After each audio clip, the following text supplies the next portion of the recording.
ধর্মের নামে মানুষকে প্রতারণা করে ভোট আদায় করবে, তারা উভয়ই পরাজিত হবে। যে এবি পার্টির সাধারণ সম্পাদক ব্যারিস্টার ফুয়াদ ভাই, ওনাকে বরিশালে ওনার নির্বাচনী প্রচারণার সময় ওনাকে হেনস্থা করা হয়েছে, নির্বাচনী কাজে বাধা দেওয়া হয়েছে।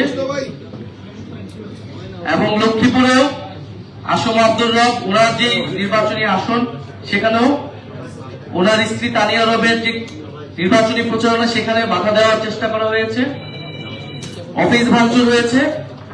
অর্থাৎ আমরা যেই প্রত্যাশা করেছিলাম যে একটা সুষ্ঠু নিরপেক্ষ নির্বাচন, যেখানে মানুষ স্বতঃস্ফূর্ত ভাবে ভোট দিবে এবং তার মত প্রকাশ করবে।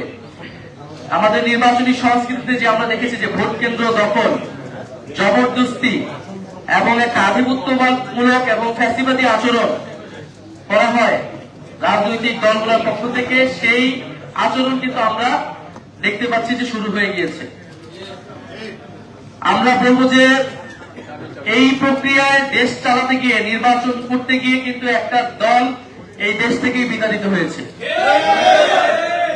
ফলে যে অহংকার, যে আত্মহমিকা অন্য রাজনৈতিক শক্তির উপরে, ভিন্ন মতের উপরে এরকম দমন পীড়ন করে, তার বিরুদ্ধে গিয়ে কিন্তু গণঅভ্যুত্থান হয়েছিল এবং অহংকারের পতন হয়েছিল।